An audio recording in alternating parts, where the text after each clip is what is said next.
Well, for most nations, global bodies such as the UNESCO are a platform for raising important issues and fostering cooperation. But Pakistan is not like most nations. At the 40th UNESCO General Conference in Paris, Pakistan sought to unleash anti-India propaganda on the issue of Jammu and Kashmir and even the Ayodhya verdict.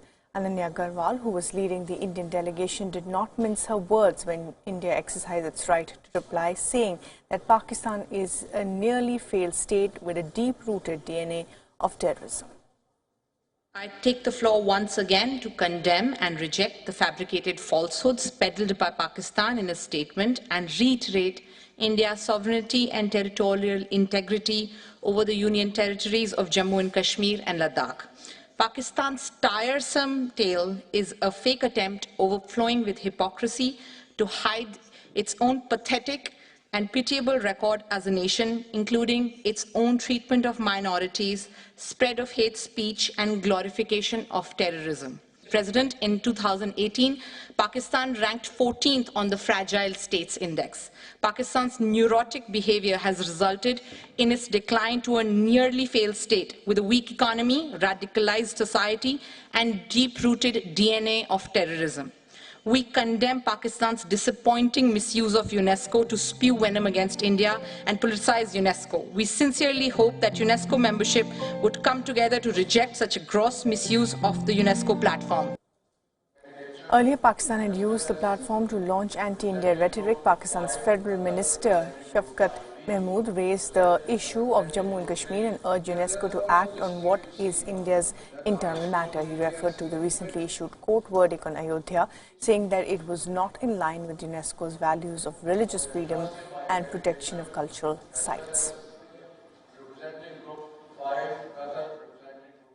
During a U.S. Congressional Commission hearing on the human rights situation in the Indian state of Jammu and Kashmir, Indian columnist Sunanda Vashisht, who also belongs from the state, spoke and gave her testimony, which is now being widely shared on the internet. She recounted the horrors suffered by Kashmiri Hindus in 1990, exposing Islamabad. Vashisht said that Pakistan-trained terrorists caused ISIS-level horror and brutality in Jammu and Kashmir, and now with the abrogation of Article 370, she believes Kashmiris have been given the same rights as other Indian citizens.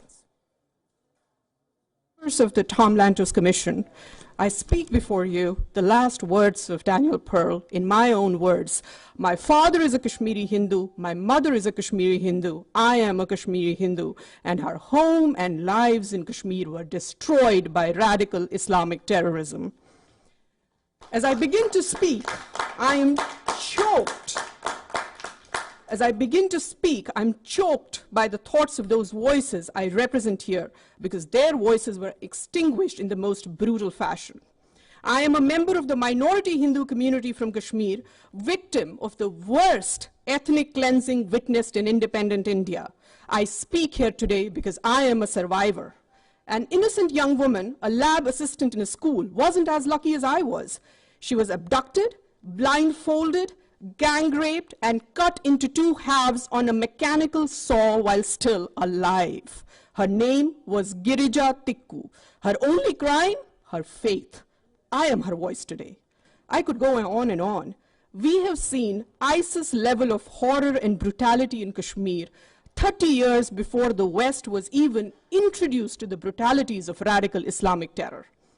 Abrogation of Article 370, that has raised so much concern around the world, is in fact a restoration of human rights.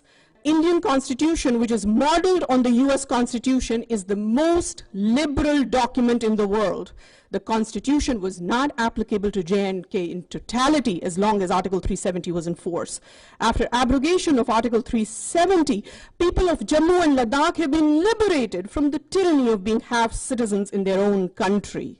Child marriage, which was responsible for child trafficking and sex trafficking, has been made illegal in Kashmir. Kashmiri women and LGBTQ community in Kashmir has been given the same rights as other Indian citizens. As a mother, it's very important to me now that child marriage has been outlawed in Kashmir. Today, I'm delighted that Kashmiris have the same rights as Indian citizens.